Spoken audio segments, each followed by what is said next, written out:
일본 정부의 포괄적인 사죄, 그리고 일본 기업의 자발적인 기여로 호응해 오기를 기대합니다. 우리나라 대법원에서 확정 판결이 나온 건 2018년 10월입니다. 저희가 당시 판결 상황을 저희가 영상으로 준비했습니다. 김명수 대법원장 판결 내용 들어보겠습니다.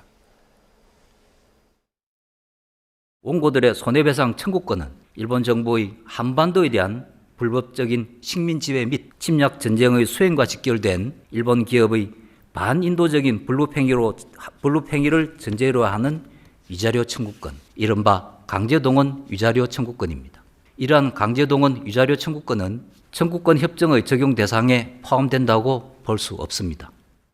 이 방식이 처음에 나오게 된 배경부터 이게 어떤 내용인지까지 설명을 좀 해주시죠. 일본 정부의 입장은 일본 기업도 마찬가지입니다만 네. 기본적으로 1965년 한일 청구권 협정으로 모든 게 해결이 되었다. 최종적으로 해결되었다는 입장이거든요. 네. 그런 입장에서 보면은 대법원 판결이 나왔다 하더라도 응할 수 없다는 예. 거예요.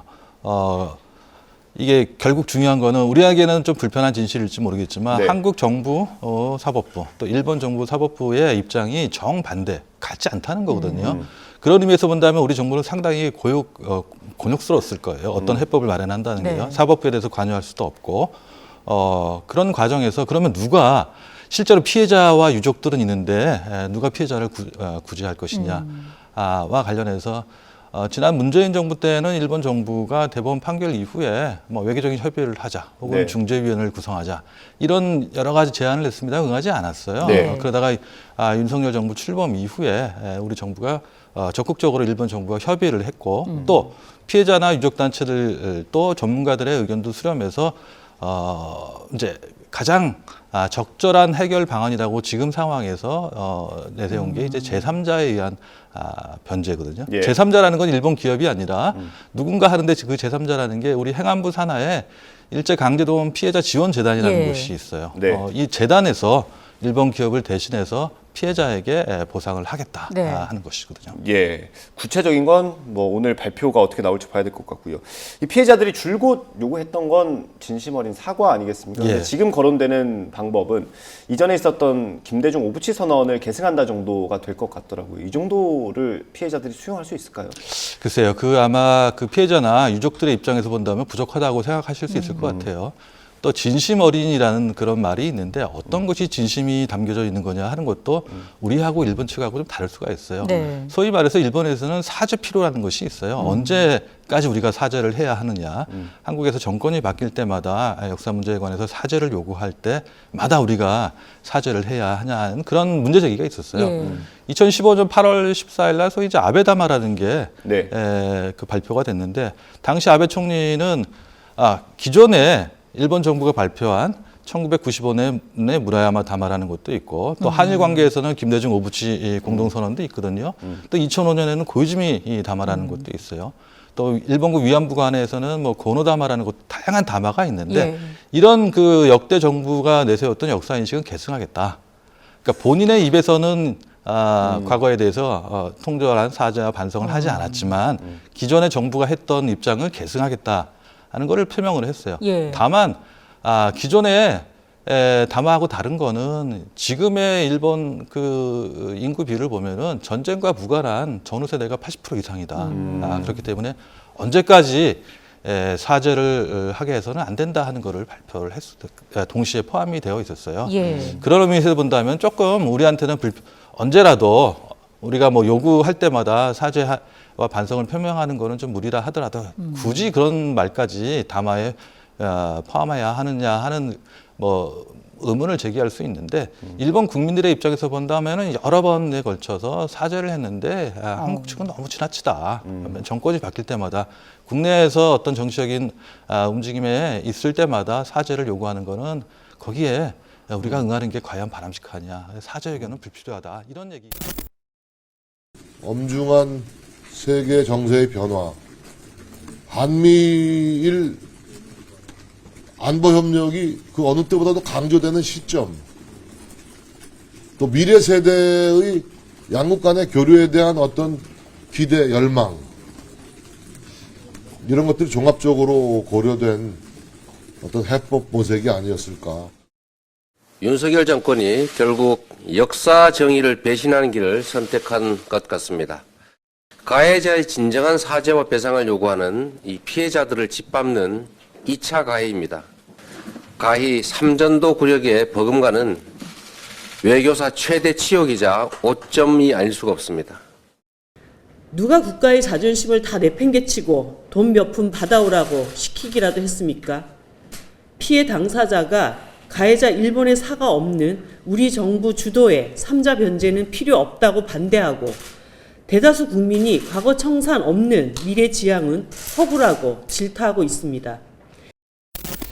일단 기본적으로 한일 관계는 특수성이 좀 있잖아요. 근데 국민 정서를 좀 감안해서 한일 간의 외교도 좀 해야 된다고 생각하는데 그런 특히 강제징용 같은 이번에 이제 피해자도 있는 거고 네. 피해자와 국민의 정서를 전혀 고려하지 않은 그런 일방적인 발표였다라는 거고 기본적으로 저희가 피해자 중심주의를 채택하고 있었잖아요. 근데 네. 이 건 관련해서는 피해자도 동의하지 않았고 또 가해자인 전범 기업들도 배상에 참여하지도 않는 그런 방안이지 않습니까? 네. 그리고 일본과 전범 기업들의 그 진심 어린 사과도 있지 않았어요. 세 가지 모두가 빠진 그런 내용에 대해서 외교부가 이제 발표를 한 것인데 궁극적으로 좀 전에 말씀드린 것처럼 가해자들도 지금 피해자들도 지금 반발하고 있는 그런 상황이고 국민들도 다 지금 이거에 대해서 다 지금 분노를 하고 있는 그런 상황 아닙니까? 네. 결국은 가해자뿐만 아니라 국민들의 자존심까지 짓밟은 굴욕적인 외교다 이렇게 생각합니다. 예, 국내 반발을 우려하면서도 이 정도 수준에서 발표를 한 거는 그 배경은 어디에 있다고 봐야 될까요? 저희가 이제 1월입니다. 정진석 비대위원장이 이제 한일의원연맹 회장이지 않습니까? 네. 저희가 이제 국회에서 그 피해자분들 모시고 유가족들 모시고 대규모 토론회를 했습니다. 네. 그때 이제 외교부에서도 다 나왔는데 상당수 말씀하신 것처럼 일반화할 수는 없고요. 상당수의 유가족들은 지금 배상을 원하고 있는 것으로 구체적으로 확인을 했습니다. 네. 일일이 외교부 직원들이 집으로 가택 방문도 했고요. 이유는 이제 살아계신 분들이 거의 90대세요. 이제 거의 없으세요. 그래서 지금이 사실상 역사적으로 이 문제를 해결할 수 있는 마지막 기회다 이렇게 보고 있고요. 네. 그 전에 이제 4차례의 민간 토론회도 있었고 그래서 정부가 이제 뭐 다 만족스럽진 않습니다. 예. 그렇지만 최선을 다하고 있고 그래도 그분들이 몇 분이라도 살아 계실 때 이 문제를 해결해야지 된다라는 입장을 갖고 있고요. 예. 그래서 일방적으로 피해자들이 전부 다 거부한다 이런 것은 사실과 다릅니다. 예. 물론 이제 양금자 할머니 같은 분들은 이제 반대하고 계시죠.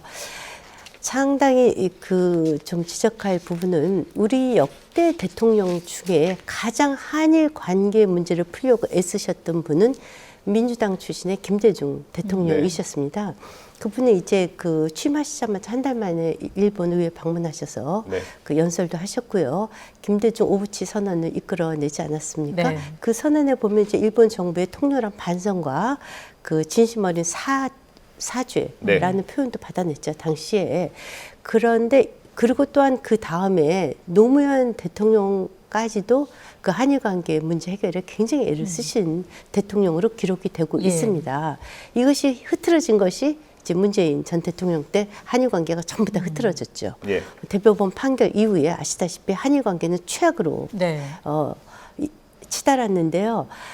이렇게 진보 정권에서 문제 해결을 하려고 했었던 특히 김대중 정신이 저희 보수 정권에서 이제 해법에 시작을 했다라는 점에서는 참 역사의 아이러니이기도 하고 윤석열 정부가 이 문제를 풀기 위한 이것은 첫 시작 단계입니다. 그래서 네. 구체적 해법 마련은 이것이 그만큼 절실한 문제이자 동시에 지금 대한민국은 이미 작년도 조사에 보면 전 세계 강국에 우리나라가 6위입니다. 네. 그리고 일본이 8위입니다. 그리고 잘 아시다시피 문화, 군사, 경제 모든 부분에서 이제 일본이 우리를 뒤따라오고 있는 형국이에요. 그래서 자신감을 갖고 이제는 그 열세적 입장 아니고 주도적 입장에서 이제 한일 관계를 풀어야 되는 시점에 왔다. 이렇게 저는 평가를 합니다. 예. 예. 미래청년기금 관련해서는 하고 싶은 말씀 있으십니까? 그러니까 미래청년기금이 오히려 저게 무슨 실체가 있는 거냐, 저걸 왜 뜬금없이 저걸 했느냐라는 또 비판이 네. 있는 거예요. 조금 전에 말씀하신 것처럼 그 전에 문희상 전 의장께서 대안으로 네. 제시한 게 우리 한국 기업과 그 일본의 전범기업, 가해 기업에서 같이 재단에 출연하는 방법도 제시했었는데 그것도 거부했잖아요. 그러니까 예를 들어서 그걸 거부했다는 게 단순히 그냥 말씀하신 1965년 청구권 협약으로 끝났다 이런 의미가 아니라 진정으로 사과할 생각이 없다는 거예요. 그것이 반증입니다. 그런데 뜬금없이 한일 간에 미래 청년 기금을 왜 조성을 합니까? 그것도 정경련하고 경단련이라는 네.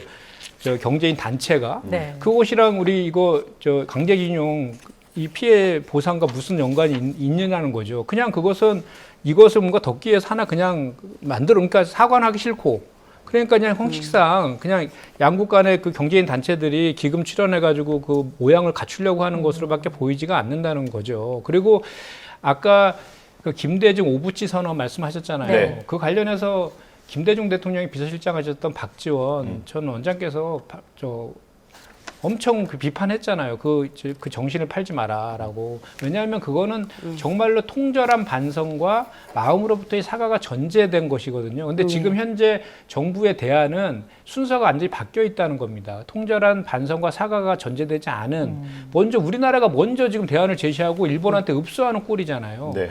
이거는 그러니까 그 강제징용 피해자들이 돈으로 이렇게 보상받고의 문제가 아니잖아요. 한일 간의 국민들의 자존심이 걸려있는 역사적인 문제 아닙니까? 그래서 역사를 잊은 민족은 미래가 없다라고 얘기도 하고 있는 거고, 그다음 분명히 2018년도에 대법원에서 판결을 내렸단 말입니다.